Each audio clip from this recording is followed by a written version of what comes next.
Another item 10, consideration of items withdrawn from the consent agenda, and we believe it's B and C. Commissioner Halliday. Mr. Redmond. Yes, sir. How are you this ready evening? for my Memorial City Hall meeting. Great. Great. First question is the sprinklers. Yes, sir.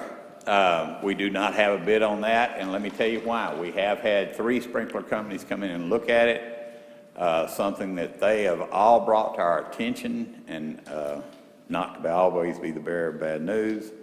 They do not want to come in and start where the other people left off because they don't want to guarantee what someone else has done in the event of a fire. Our fire chief is here and he can speak to this. There's some big liability in guaranteeing someone else's work.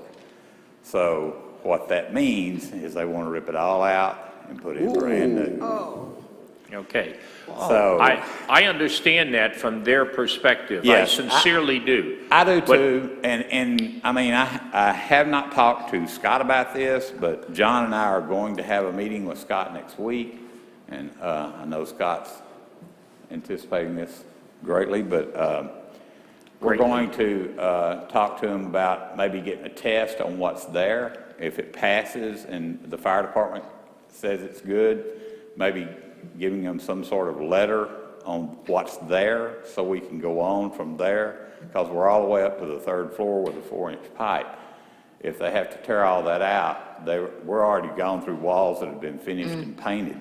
So we're talking about a lot of money. I understand. But for conversation's sake, how much is a lot of money? Worst case scenario? $275,000. Okay. The point I'm trying to make is that we're talking about a $5 million investment here, and for $275,000, it's going to be sitting empty at the moment. In my opinion, we have to do this. We'll have to do it. There's no doubt about that. And no, it's not sitting empty. We're still moving. We're still moving forward. I want to make sure everybody knows we're still moving forward. In fact, the elevator's finished, waiting on inspection. So I'm proud of that, y'all. Y'all don't know what that means to me. Oh, well, that's great. Okay, so it's inspection passing. Do we have any part of that system in place? The sprinkler system, I would say, shoot, 65% of it's in place. Gosh, that's And With the previous workers that worked on the sprinkler system, can't they be liable for some of that? They are not, because we had a clause in our contract that the insurance company, once they went bankrupt, of course, once they go bankrupt, they're worth nothing. Can't get nothing. Oh, they But went bankrupt. we did have a clause in our contract to recover, they could pay off the entire amount, and if I say something wrong here, tell me, or you can explain it. Well, the bonding company bonded the job at the amount of $98,000. Yes, 98.6. One of the options that the bonding company has in its bond is to pay the penal amount of the bond, which is the full $98,000, the whole amount of the job that was bid. They're not on the hook forever and ever to, that's one of their options, but once they've paid the full amount, penal amount of the bond, then their business is done. I'll have to look, but I think you can still pursue Delta Sprinkler, but if they are going bankrupt or have closed their doors, you may not be able to satisfy a judgment against them. Well, the issue is not the payment. Well- The issue is how much it would set us back ripping it all out, isn't it? Yes, with That's me, that is the issue, because we have gone through a lot of sensitive places with those pipe. One thing that we did win on is, I think I've told you this, I may have told you this, is the underground pipe has been certified by a local plumber. So the new sprinkler company will start with a better condition than the old sprinkler company did. So that part of it is a good thing, if there's a good thing in this. But I want to make sure everybody knows everything I know.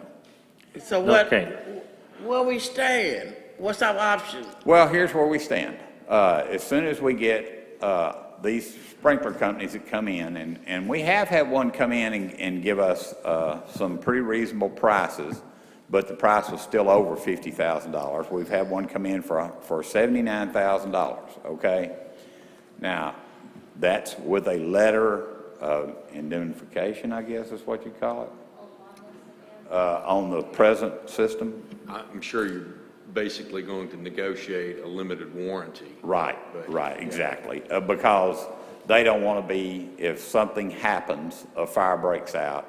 And don't get me wrong, but what's in there is good stuff. Our people have gone through there and looked at it, it's good stuff. Don't get me wrong, it's not shoddy work by any means.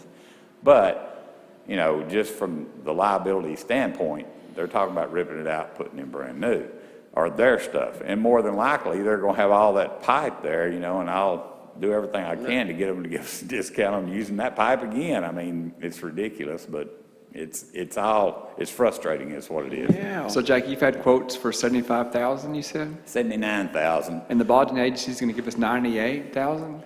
Yes, but now understand this, over 50,000 puts us in a bid position.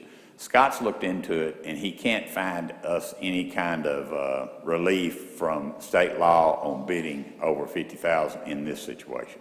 I've already researched that pretty heavily because I would love to take that $79,000 bid and run with it and give them a letter because our fire people have looked at it, the plumbers looked at it. They're all good with it. So, you know, I'm going to try to bid this in a way that if Scott's agreeable, that we can give them some sort of limited warranty, Okay. something like this, and we can get a good price on it. How long okay? does the bid process take? We'll probably advertise it in this situation, since all of them have already come here, the three big ones have come here. We'll probably advertise it 2 weeks, and then then it'll be in the paper twice, and then y'all will be, Okay.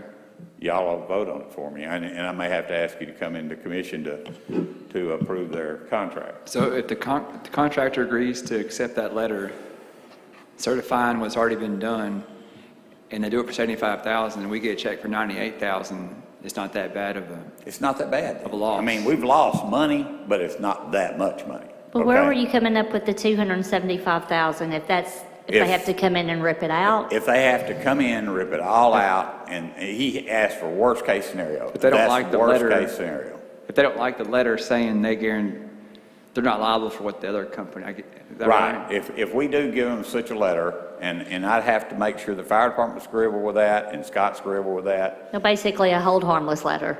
Right. Yeah. That's what it amounts to, really, and on their part, because if we had a fire, and let's say the 4-inch pipe in the basement burst, or was bad, or a joint that was put together was bad, and it didn't put out, you know, that wouldn't be their fault. I mean, Reggie would be fighting fire in that building pretty heavily. Okay. Okay, have I? I'll ask the next two questions combined. Yes, sir. Okay, because they're related. Yes, sir. Have we booked anything for Memorial City Hall so far? Absolutely And- not. Okay, and then the third question, and my last one, is what's our estimated completion date, bearing in mind that we have this issue with the sprinklers?